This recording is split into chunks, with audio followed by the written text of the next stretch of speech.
Assalamualaikum warahmatullahi wabarakatuh. Perkenalkan, nama saya Adinda Putri Anjanis, NPM 2014343180.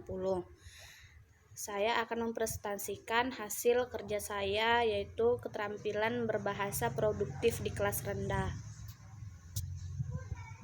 Macam-macam keterampilan berbahasa ada 4. Yang pertama, menyimak atau mendengarkan. Menyimak atau mendengarkan adalah keterampilan berbahasa untuk dapat memusatkan perhatian dan mencerna informasi-informasi yang ada. Seseorang kerap kesulitan untuk mengasah keterampilan berbahasa ini karena seseorang dituntut untuk memahami inti pembicaraan, bukan hanya mengetahui setiap kata. Penyimak atau pendengar harus memusatkan perhatian pada suatu pembicaraan. Keterampilan berbahasa menyimak atau mendengar dapat dilatih setiap waktu. Yang kedua, berbicara. Bahasa adalah alat untuk berkomunikasi. Kita berkomunikasi dengan orang lain, mengekspresikan ide-ide kata, dan juga memahami ide-ide orang lain. Maka dari itu, alat komunikasi akan berfungsi maksimal ketika faktor-faktor yang menunjang keterampilan produktifnya dikuasai. Keterampilan berbicara diperlukan untuk dapat mengungkapkan ide atau gagasan yang ada pada diri kita. Ide atau gagasan itu tidak hanya disampaikan, tetapi dapat dicerna dengan jelas oleh si penerima informasi.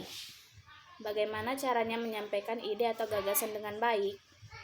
Kita dapat menggunakan struktur kalimat yang sederhana, serta bersifat efektif dan efisien. Keterampilan berbahasa ini dapat digunakan dalam bentuk lisan maupun tulisan. Ketiga, menulis. Menulis adalah kegiatan mendokumentasikan informasi ke dalam suatu sarana tulis.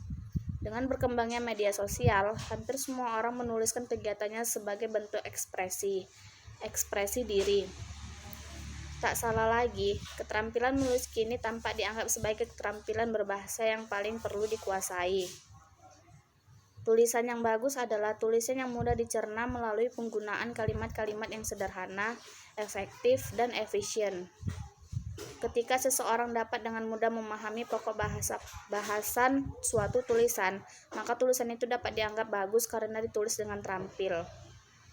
Keterampilan menulis pun tidak dapat tumbuh sendiri tanpa adanya penguasaan keterampilan berbahasa yang lain.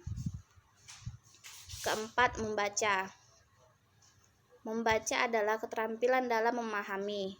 Membaca dapat membantu kita mengembangkan seluruh bagian-bagian berbahasa, seperti kosakata, ejaan, struktur bahasa atau kalimat, dan penulisan.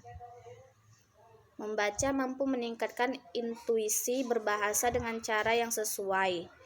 Saat kita membaca, otak berusaha mencerna informasi-informasi dengan mengimitasinya. Lalu informasi itu akan disimpan dan pada lain kesempatan, informasi-informasi ini dapat kita gunakan untuk berbicara maupun menulis. Sekian video presentasi saya. Assalamualaikum warahmatullahi wabarakatuh.